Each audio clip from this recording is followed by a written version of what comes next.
के शंकराचार्य अविमुक्तेश्वरानंद ने कांग्रेस सांसद राहुल गांधी को हिंदू धर्म से बहिष्कृत करने का ऐलान किया है। शंकराचार्य ने कहा है कि आज से राहुल गांधी को हिंदू धर्म का ना माना जाए। दरअसल राहुल गांधी ने संसद में मनुस्मृति को लेकर बयान दिया था और इस पर शंकराचार्य ने राहुल गांधी से स्पष्टीकरण मांगा था। इस संबंध में उन्हें पत्र भी भेजा गया था, लेकिन 3 महीने बीत जाने के बाद भी राहुल गांधी की ओर से कोई जवाब नहीं आया है। अब शंकराचार्य अविमुक्तेश्वरानंद ने उन्हें हिंदू धर्म से बहिष्कृत करने की सार्वजनिक घोषणा की है। उत्तर प्रदेश के बहराइच में मौजूद सैयद सालार मसूद गाजी की दरगाह पर 800 साल से लगने वाला मेला इस बार नहीं लगेगा। प्रशासन की ओर से सालार मसूद गाजी प्रबंध समिति को मेले के आयोजन की इजाजत नहीं दी गई है। इससे पहले कुछ हिंदू संगठनों ने इस मेले का विरोध किया था। प्रशासन की ओर से कहा गया है कि ये फैसला कानून व्यवस्था को देखते हुए लिया गया है। उत्तर प्रदेश में कुपोषण के खिलाफ लड़ाई को नई मजबूती देने के लिए मुख्यमंत्री योगी आदित्यनाथ ने बड़ी पहल की है। मुख्यमंत्री ने मुख्यमंत्री सुपोषण योजना को जल्द शुरू करने के निर्देश दिए हैं। योजना का मकसद प्रदेश के गरीब और वंचित परिवारों के बच्चों को कुपोषण से मुक्त करना है। बैठक में मुख्यमंत्री ने स्पष्ट किया है कि 3 से 6 वर्ष के उम्र के बच्चों को हर सुबह पौष्टिक नाश्ता दिया जाएगा। योजना का लाभ पॉवर्टी मिशन के अंतर्गत चिन्हित परिवारों के बच्चों को मिलेगा।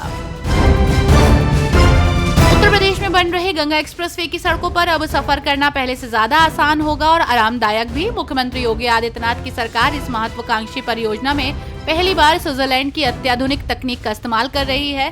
सड़क की गुणवत्ता की जांच अब निर्माण के दौरान ही हो जाएगी। खामी पाए जाने पर उसी वक्त सुधार होगा। इस तकनीक को लागू करने के लिए योगी सरकार ने स्विट्जरलैंड की मशहूर ETH ज्यूरिख यूनिवर्सिटी और RTDT लेबोरेटरी AG के साथ समझौता किया है।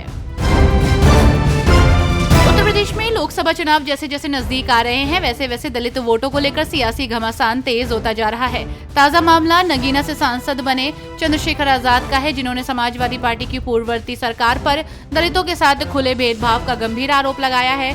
चंद्रशेखर ने मुख्यमंत्री योगी आदित्यनाथ को पत्र लिखकर मांग की है कि 2012 से 2017 तक की सपा सरकार की नियुक्ति प्रक्रियाओं की जाँच कराई जाए।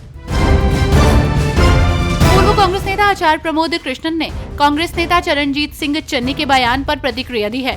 उनकी प्रतिक्रिया चन्नी के उस बयान पर आई है जिसमें उन्होंने सर्जिकल स्ट्राइक को लेकर शक जताया था।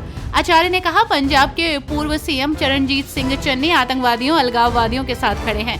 ये बहुत दुर्भाग्यपूर्ण है। पंजाब के एक पूर्व CM भारतीय सेना और भारत की वीरता पर सवाल उठाते हैं। गंगा नदी पर लंबे समय से शोध कर रहे वैज्ञानिकों का स्पष्ट कहना है कि गंगा पर न सिर्फ गंभीरता से चिंतन करने की जरूरत है, बल्कि तत्काल इस पर महत्वपूर्ण निर्णय लेने की भी जरूरत है। इस नदी से केवल हमारे सांस्कृतिक आध्यात्मिक परंपरा ही नहीं जुड़े, बल्कि हमारा सामाजिक और भविष्य इस पर बहुत हद तक निर्भर करता है। गंगा के प्राकृतिक प्रवाह में बाधा आ रही है।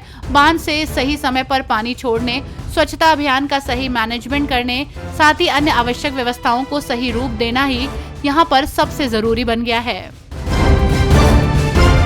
129 साल की उम्र में बाबा शिवानंद का देहावसान हो गया है। वो पद्मश्री से सम्मानित थे, ब्रह्मचर्य का पालन करते थे, साथ ही दिनचर्या हमेशा से ही शिष्टकार जैसी रही। कभी दूध, चीनी और तेल से बना कोई पदार्थ नहीं खाया। आपको जानकर हैरानी होगी कि 2020 में अपोलो अस्पताल में अपने कोलकाता और चेन्नई सेंटर में बाबा का संपूर्ण मेडिकल परीक्षण किया गया था। उनकी रिपोर्ट से विशेषज्ञ चिकित्सक भी हैरान थे, क्योंकि उनके शरीर में कोई भी रोग नहीं मिला। उत्तर प्रदेश की योगी आदित्यनाथ सरकार में मंत्री और सुहेलदेव भारतीय समाज पार्टी के संस्थापक ओम प्रकाश राजभर का कहना है, सरकार अगर मौका दे तो राजभर समाज के लोग कश्मीर जाकर आतंकियों को खदेड़ देंगे। उन्होंने कहा कि राजभर समाज बंदूक उठाने के लिए पूरी तरह तैयार है, बस सरकार की ओर से हरी झंडी मिलने की देरी है, फिर हम लोग आतंकवादियों को वहां से खदेड़ देंगे। इलाहाबाद हाईकोर्ट ने कहा कि कोई बीमा कंपनी प्रीमियम वसूल करने के बाद इस आधार पर दावा खारिज नहीं कर सकती कि पॉलिसी लेते समय जरूरी तथ्य नहीं बताए गए थे। तथ्यों को छुपाने अथवा नहीं बताने के आधार पर अनुबंध को अस्वीकार नहीं किया जा सकता। बीमा कंपनी पूरी जांच के बाद बीमा करती है, ये टिप्पणी न्यायमूर्ति की खंडपीठ ने की है।